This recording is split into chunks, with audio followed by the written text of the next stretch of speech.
All right, it's week 7 of the College Football Corner. With you, as always, myself, Fletch, and Randy. Randy, we're going to do a quick show today to try to make sure we're done before the painkillers roll off. Randy had a little shoulder surgery, and he is a soldier, and he's mustering through. So we're going to get this done in good time so you guys get back to other pre-games and get to the games at noon. So, without further ado, let's just start at the top and work our way down. We got 2 games at noon today. A little bit important to us as well as ranked on ranked. It's Ohio State at Illinois, and it's Alabama at Missouri. And both, got higher ranked teams on the road, and both home teams have legitimate shots to try to make a claim that they're here and they're relevant in each of their conferences. So, what's your take on these games? Well, I think we'll start with the Alabama-Missouri game. I think that's going to be, Missouri is another team that really has come on this year. They got a good quarterback, a good running game. Alabama struggles with the running game, and it's at Missouri. So, a lot of people are picking Missouri to upset Alabama. If you call it an upset, one team's undefeated, one team is not. I think that game's probably going to be pretty close. It's probably going to be Alabama trying to throw the ball, but if they can stop Missouri's run, Alabama will probably be okay in that game. That's going to be real interesting to find out a little bit more about Alabama on a team that can really run the ball pretty well. Yeah, Missouri has not played a road game yet. The next week is the first time they go on the road since basically they started playing in August. They haven't played a road game yet. So home cooking. I don't think they've seen a team as good as Alabama, so that's going to be the toughest test. That's what a lot of the folks are saying. They're at home, so they got a little home cooking. Like I said, they can thank Penn State for the quarterback because Bo Perbula came from Penn State after Drew Aller decided to stay there, and he's looking pretty good because he's the backup, and now he's thrust into the spotlight. They do run the football pretty well. All things considered on who they've played, no big deal, but you play the schedule in front of you. And I think it seems like Kalen DeBoer teams, play it close for a half, and then they, it's like last week they played pretty tough for a half, and then they kind of pulled away from Vanderbilt. Vanderbilt can run the football too, so it's not like Alabama hadn't seen somebody that runs the football. So, right. It's a road game. I think it's going to be a tight game. Bruce Porter gives you a thumbs up, and I think I think Alabama is rolling, and I think the difference is, all things considered, I think Ty Simpson's playing a little bit better football than Bo Perbula, although he's good. They're very different quarterbacks, but Ty's one of the better quarterbacks Alabama's had in a few years. So he looks the part. So I would definitely roll with Alabama on this one. Yeah, it's amazing now Missouri has not played a road game yet. What's this, game 6, and they have not been on the road yet? Been home every game. That's unbelievable. And, to their credit, they've won them all so far, and that's good for them because the back end of their schedule is a lot of road games, and that's a lot of hostile environments. So yeah. if you got to win them early because that's what they are, because the late ones are going to kill you. Hopefully not for them, but, yeah, absolutely. So we're both rolling with the Tide on this, I'm sure. And then I expect Ohio State and Illinois to not be a whole lot different. Illinois is a good team that can run the football. They don't seem to be able to stop the run all that well. And Ohio State's probably going to look to run the football some because they like to have balance. It makes you be honest, and so you can't double up their wideouts. I'm sure Illinois wants to get after saying nobody's got there yet to rattle them. And just like most teams, if you can rattle the quarterback, you can create chaos. They're at home. It's the first time Ohio State's played there in quite a long time. The last time Ohio State rolled into Illinois as a number 1 team, I think it was the 50s, and Illinois did win that game. That has nothing to do with this year, but it's just a stat. Yeah. Stats are stats. I think Ohio State is very good on defense, even better maybe than last year. At least it seems like they're really good as they were last year. So I'm definitely going to stick with the Buckeyes in this one. Yeah, I think, I look and see what Indiana did to Illinois too, So I can't see the Buckeyes not basically doing the same thing. It might be they may not run the score up that high, but I think they'll definitely be in control of this game. Maybe close in the first quarter, maybe even the first half. But those teams always seem to, the cream rises to the top there at the there in the second half, and I don't Right. think it to be any different. I think Ohio State will be fine in this one. Yeah, Indiana had home, or they were home in that game, and they had a couple of regular plays that turned into big touchdowns. Kind of slant over the middle, the guy fell, and it was wide open. So, yeah, there's a lot going on with that Indiana Illinois game. I'm sure Illinois would love to play them again. But and speaking of Indiana, a game we didn't talk about off screen, they're playing at Eugene. We might as well touch on that game. That's one of the bigger matchups of the week. Is the Indiana going out to the Eugene Austin Stadium playing the Ducks, and game day's there. I was watching some this morning. It's a crazy deal going on out there, and both head coaches have been at Oregon for about the same. I think Atlanta's got one more year on them. So, but they both have only lost like one game since 2022. Some of that's Signetti at James Madison. It's a great game for Oregon, and if they win it, it's a great ranked game at home. They're going to win, and if Indiana can pull this game off, it's got to be the biggest win that I know of in Indiana's history, and that history is not great until the last couple seasons. Yeah. Yeah, they have to go to Oregon. That's going to be a tough task right there. And Oregon really looks the part. Yeah. Indiana we'll find out a lot more about them today if they can how they handle that and how they respond to that. But I think Oregon should cover that game. Yeah, it's hard to see Oregon losing at home. There's no doubt. So I want to go with Indiana, but I'm just not gonna bite at that apple just yet. Below that is it's not ranked unranked, and it's just because of the not great start of the season, but it's still the Red River rivalry, the Red River shootout, the Red River showdown, whatever they call it this year. It's Texas and Oklahoma. It's the Texas State Fair. I like Oklahoma in this game. I really do. I don't know if Mateer's playing or not. If he's playing, I think they really like him. I just think they're playing better football, and they got a really, really good defense, better than what I've seen from Texas this year. Yeah, I think, Texas started out really well, and I was really impressed with their defense against Ohio State. But, since then the defense hasn't looked quite that part. And, of course, Arch Manning hasn't looked, what he was built up to be. And I'll say again, that's not his fault. I think it's really unfair to him of all the stuff that he's catching because, I'm sure he's in there working his butt off every day and doing the best he can. But, because of what the media built him up to be, it's tough. That's just tough to follow that. And, Oklahoma, like you said, their defense really looks good. And I do believe that Mateer's supposed to be back today. He went from doubtful to probable. So I assume that he's going to play, and that'll make a big difference right there if he is playing. But, I don't know. This is a toss up. I'm gonna go ahead and pick an upset here and say that Texas finally responds like we expect them to. And wins this game, but I think it'll be a very good game. I wouldn't be surprised if Oklahoma won. Yeah, as far as from Texas standpoint, hey, win this game, and this could kind of turn the tide for your season moving forward. Win the rest of them and the big ones, and you're still kind of in it. Oklahoma, I don't think they've lost yet, so it's not a bad loss for them. But nobody in this rivalry wants to lose this game. So the other thing I was thinking about Arch Manning is ever since a little bit in the Ohio State game, but since then he hasn't had a whole lot of protection. The offensive line is not playing great, and I don't care who you are. It's hard unless you're, I guess the guy from Auburn. I can't remember his name, but unless you just mow everybody down running, it's hard to be a quarterback when you're running for your life. You're right. So it's just a combination of he's young.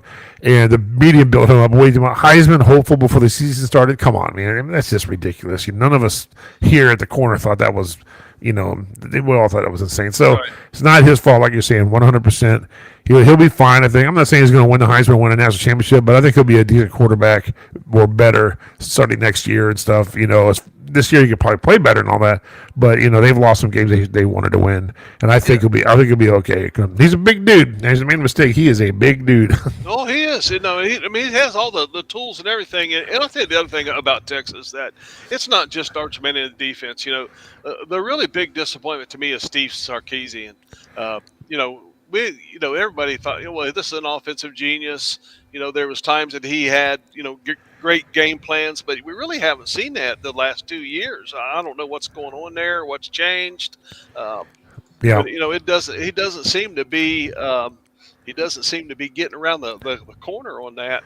It seems like everybody else is just a little bit ahead of him. One of the things I heard, and you've seen, Ohio State did it last year, and other teams have done it, and is give up the head coach giving up the play calling responsibilities, give that to somebody else, and it's not because we all know Steve Sarkisian can call a game, but that's when he's a coordinator. Is it in this day and age? Is it just hard to do it at the top level when you're the man on everything versus just concentrating? So maybe there's something to that with teams that seem like when they give up the play calling responsibilities and they're CEO of the whole ship, seems like things are going better. Yeah, I think so. I agree. Yeah, so Sark, we both believe in Sark. I know that. So it's just something's going on there, and hopefully that's what it is, and they get it turned around. Florida at A&M. Florida comes off a big win, beating Texas. Another segue, and they're going on the road to undefeated SEC top dog A&M. Tough place to play, as you and I both know. Watching over the years, Kyle Field is a tough place to go in and get a win. Can Florida pull 2 in a row? I'm going to go with the Aggies. Yeah, I'll tell you, the Aggies have been a bit of a surprise. I don't think anybody had the Aggies being successful as they have been. I mean, they've really showed up this year, and once again we look at the beginning of the rankings and all that stuff, and I don't think nobody saw this Texas A&M thing coming. And I mean, Florida, you called the Florida game last week. Hey, they had to have a win, but they were at home. Oh yeah. So I mean, they're going to have their hands full traveling on the road going in with the Texas Aggies, because that is, like you said, that is one of the toughest places to play. Yeah. Florida's been really good in most of their games on defense, especially. They haven't allowed a lot of points. They just haven't really put together an offense. That's how that game went last week. It wasn't that great of an offensive, but more so is more about how Texas hasn't been playing good than how good Florida played, even though they did play their best game of the year. I don't see A&M laying an egg at home, so that's why I don't think Florida's going to be able to win that game today at Kyle Field. But, hey, man, strange things happen. We'll probably talk next week about how we're wrong about all these. But, well, it'd be like 1 week. I think between us, we only had one right. Yeah, exactly. Michigan traveling all the way out to USC. Last year, USC went to Michigan, got beat. This year, I think Michigan looks like a much better team, just more of a well-rounded team. They're young, they're big, they're good on defense up front. Quarterback is just getting better every week. They're bringing them along. USC showed me nothing really when I watched them play Michigan State on defense, and I think that even though they're at home, I think Michigan can win that game if it's just a ball control game they like to play. USC is going to have to jump on them early and often and get a lead and make them one-dimensional. They can do it. I don't know if they will, just because Michigan's defense is probably the best one they're going to have seen. But yeah, I'm looking for Michigan. As a Ohio State fan, I'm calling Michigan on the upset of this one. Upset only because they're going on the road. It's not an upset because they're ranked and USC is not. But right, yeah, they that game, like you said, I mean, Michigan's defense always plays pretty well. They have, for the last several years, yep. And they got the quarterback in there, young guy, the big strong guy. But I guess I'm just going to go with the Meds talking here and pick another upset. And I'm gonna take USC at home in this game. I just not totally sold on Michigan. They seem to have all the tools. I don't know that they've put it all together yet. I mean, they like you said. I mean, they're starting. They have looked a little bit better, but there's at times I'm watching them. I'm going, they're kind of still looking to put a complete game together. Right. And so I'm going to go with an upset and pick USC. Yeah, I got burned by USC, Michigan State, in that little deal I was doing on Bet ESPN. So I'm a little tough on them, but yeah. I root for Ohio State and whoever's playing Michigan. So my heart is with USC, but on the show I'm doubling up and going for it. And Michigan wants to run the football. It's can USC stop it? I just don't think for 4 quarters they're going to really have the hogs to. But if they can make it one-dimensional, then Michigan really can't run the ball if they're down by 3 scores and try to get back and play in that game. So. Well, typical USC, what we've seen from them is a really good offense and a defense that hasn't been quite as good. Right. It seemed like maybe their defense is maybe a little bit better. but like you said, I mean, it's going to be tough just from the way USC and Lincoln Riley and another one of the guys that you just that we thought, oh, he's gonna do well. Maybe he's going to USC. This is going to happen. That's going to happen. Well, none of it's happened. Yeah. So, this is their chance at home to maybe turn the corner here. So that's what my Percocet's telling me. If he never leaves OU, wow, what would that have looked like when OU went into the SEC with him at the helm? Because they were clicking. They had it all going on, and then he's rebuilding out there in USC, and he brought Caleb Williams with him. They look good there, but there wasn't a whole lot going on defensively, and there really hasn't been this year. They say he went and got a better defensive line. And he did, but they really haven't seen it on the field against the better teams they've played so far. But anything can happen. That's why they play these games we love to watch every week. So, LSU is hosting South Carolina. LSU can not really afford to lose this game. South Carolina needs a win. So, as an SEC guy, how do you see that game? Well, I see LSU not having much problem. We've seen what Vandy did to South Carolina. Vandy is a very good team. I'm not saying that they're not, but I don't think that South Carolina is another team that not what they thought in the beginning with with the Sellers, the quarterback out there, and what's going out there. And I think LSU's pretty solid. They got a much improved defense. A quarterback, another quarterback that was Heisman hopeful and all that kind of stuff. But I think LSU will be fine in that game. South Carolina seems to be struggling a little bit. Yeah, I feel because I know LSU. Nussmeier hasn't had the year they thought he was going to have. They haven't really been as elite as they thought they were going to be. So I'm thinking maybe if South Carolina was at home and they were playing a little better, they might get that home cooking going, crazy atmosphere. Right. But then Death Valley, no. South Carolina pulls that one out. That's a big win because they're not even ranked. The rank really doesn't matter. That's a big win going in Death Valley. Right. Exactly. LSU is playing good this year, better than last year, even though they've had some issues. But who has it? So. Yeah, and then I think it was one of them I was looking at. Georgia at Auburn. Does Auburn pull out the hoses on Georgia this year? Is it Georgia at Auburn or Auburn at Georgia? It says right here, Georgia at Auburn. Yep, Jordan Hare Stadium. So the dogs are on the road.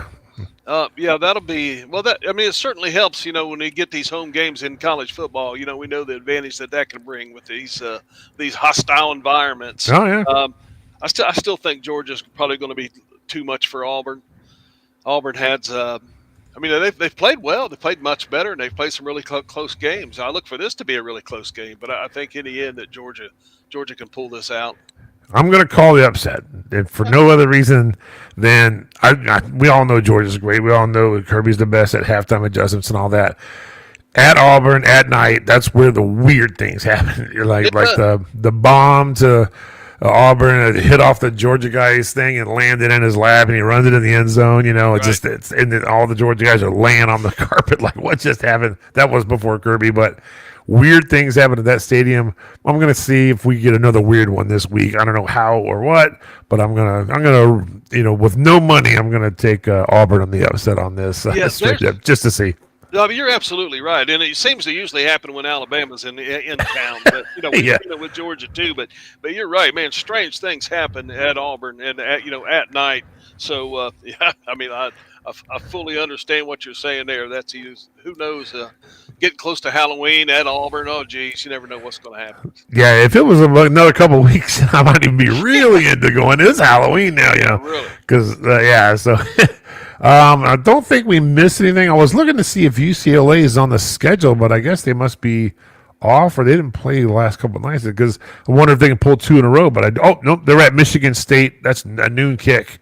That's a doable 2 in a row for UCLA. They got some momentum, new coach going to Michigan State. I wouldn't call Michigan State a great home presence, home field advantage. So maybe UCLA gets 2 in a row. Yeah. What about Penn State? They have a bye this week? Ooh, I don't think they. Let me check real quick. There's so many teams in college football. Penn State.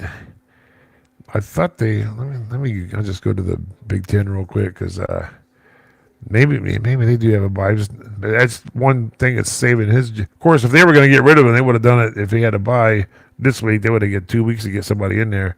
Yeah, they're But not. I don't see Penn State doing that. No. No, they're not going to do that. Oh yeah, they play at Northwestern. Yeah, Okay. so Well, I'm sorry, they play at home against Northwestern. It's not at Northwestern. So yeah. either way, it should be a win for Penn State. But they got home cooking, so they got Northwestern to right the ship on that one. Yeah, and then they play at Iowa, at Ohio State. So they got a couple big ones coming up after this week. Yeah. That's that UCLA thing. Oh boy, that was a freaking disaster. Yeah, that was a nightmare. We got a couple minutes to talk about that from last week and stuff. You know where I saw that coming. I don't know a whole lot of people. I don't think Penn State fans saw that coming. No. UCLA fans, I don't think they saw it coming. But what a show they put on. Nico was like, ran some in, threw some in. They changed the script. They did a bunch of stuff they don't normally do. New play caller. And Penn State didn't have an answer. It was really, really interesting. I think rough enough from the jump, we were both looking at going, is that the right score? Because UCLA jumped all over them. Yeah, I was. We were texting back and forth, and I told you, I thought, okay, here comes Penn State. I told you, here comes Penn State storming back in this game, and I thought, okay, this is going to switch real quick. And about that time, UCLA got another score. Yeah. It couldn't have been more timely, actually, to help them. Eventually put that game away, but yeah, that was what a shocker that was. And for anyone who didn't see it, because I wasn't watching it because of the games, UCLA goes down, scores, and then they surprise onside kick and got it and went down and scored again. Right. So Penn State, I think I heard they had 3 possessions in the first half or something. It was crazy. They never had the ball in the first half, and then they kind of mounted a comeback in the second half that certainly fell short, but. What a game plan by UCLA, pulling out all the stops, the sink, everything, do whatever you got to do. And really surprised Penn State. They were not looking for that. I think they thought they were going to roll the helmets out there and going to win. Yeah, absolutely. Kitty. What are you doing, Cat? Photobomb. There you go. So is there anybody else that you think that we wanted to talk about on the schedule? I don't believe. I'm looking real quick. I'm going way deep. What's tonight? I think Arizona State at Utah is an interesting game. And then, and I do like Cincinnati last week pulled an upset against Iowa State. And they play today at Nippert. And why can't I find it? It wasn't last night, was it? No. It's, here it is, UCF. And Cincinnati is undefeated in the Big 12. This is a Big 12 game. The only game they've lost was at Kansas City Stadium playing Nebraska, and that they had a chance to tie that game in the end through an interception. Yeah. UC is kind of somewhat a surprise so far. So, go Bearcats. Yeah, they really are. Yeah, like you said, go Bearcats. That's been kind of exciting to see that. And they caught Iowa State at the perfect time. Iowa State was really beat up. Yep. A lot of starters out. Caught them at a good time, but they played really well. So they just they'll keep it going. It could be an interesting game today for them. Yeah, a lot of people were ready to run to do that at Cincinnati, and that guy coached at App State and put App State on the map. Right. And then Louisville. So I think it's now they're starting to see the fruits of his. It takes them a little while. Got to get your recruits in there, get your game plan, get buy-ins, get some players. They're looking good. They're looking tough in Bearcat territory. And there were 2 field storms last week. UC stormed the field when they beat Iowa State. Yeah. UCLA did. I don't know if you saw that, but you couldn't tell it was a field storm because there wasn't 40 people in that stadium. So they showed there was like a crowd of 80 sitting there getting ready to run in. I'm like, just let them go. The cops were laughing. Oh, let them go. Whatever. Yeah. That was great. But yeah, they stormed it anyways. Why not? Go ahead and do it, man. Yeah. This is awesome for them. Why not go ahead and pay the fine? If they charge them fine on that, it's ridiculous. But they might. I think it's just a rule if you storm the field with the NCAA, I believe. Yeah, well, I thought it was a conference. Maybe it's NCAA. I don't know. So it might be a conference thing. Yeah, I can't remember, but I can't either. I just To me, I think when it looks like it's going to be a field storming, maybe have a don't run out to the middle of the field with the players and the coaches. Go down the side, let the kids run the middle, then you go out and meet in the end zone or something. That's one way. Yeah, it's pretty chaotic, and I'm surprised they don't have more problems than what they do. But I know that I know as far as surrounded with the coaches and stuff, they're well protected. But the players and stuff, let's Right. face it, a lot of people are idiots today, and I'm surprised that they haven't had more issues. I don't want to Dude, put I any kind feel of you. curse on that or anything. Yeah, But, you that's almost, dangerous. yeah, I'm Very right dangerous. with you. You almost don't even want to say anything, but it's ridiculous what's going on, and you just to avoid anything. And it's a shame. It's a shame, shame, shame, but it's reality, unfortunately. Right. So, Yeah. yeah. Hope nothing ever happens, but yeah. All right, man. Well, we'll call it a show. About 26 minutes in. That was a quick one. That's good. And you can go take a couple more Percocets, Vicodins, or whatever you got going on there. Kick back. Try to stay awake for the Bama game. Yeah, That's the first one. Got this thing here going. This whole shoulder thing. Had to have the shoulder rebuilt, and going to be in this thing for a while and doing some rehab, and hopefully Be- everything goes well. So Become a professional what- yeah, this is arm wrestler. yeah. Well, this is the second time that I've had it done on this arm, and Oh, I got a lot of questions about how it went, but hopefully everything went well. I had a lot of prayers going up for me, and I appreciate yeah. that. And yeah, so I was kind of determined to make a show with regardless of how loopy I was. More loopy than Yeah. normal. You seem more even keeled. Yeah. But yeah, I was at the corn maze last night. They had this thing planned, and Tom's Corn Maze. If anybody lives in the Southern Ohio area, it's a ridiculously cool place. They got like adult-sized tricycles. They got human foosball, and on the corn maze. And we had a big group of us from our church had a fire. They have like five fire pits you can rent for like 3 hours. We had a big bonfire, s'mores, hot dogs. It was a I had to walk forever. My knee was killing me. And Oh then wow. Yeah. I see you. You're like, hey, we doing a show. I'm like, dude, I'm nowhere near how. So I forgot to message. I had a wedding. I had to do the sound for it. I just totally forgot to send you a message. That's my fault. So I apologize. Oh no, we're fine. I wasn't sure how it would go anyway, so I'm glad that we was able to get one in. Oh yeah, better you now than last night, drooling and falling asleep. So. Right.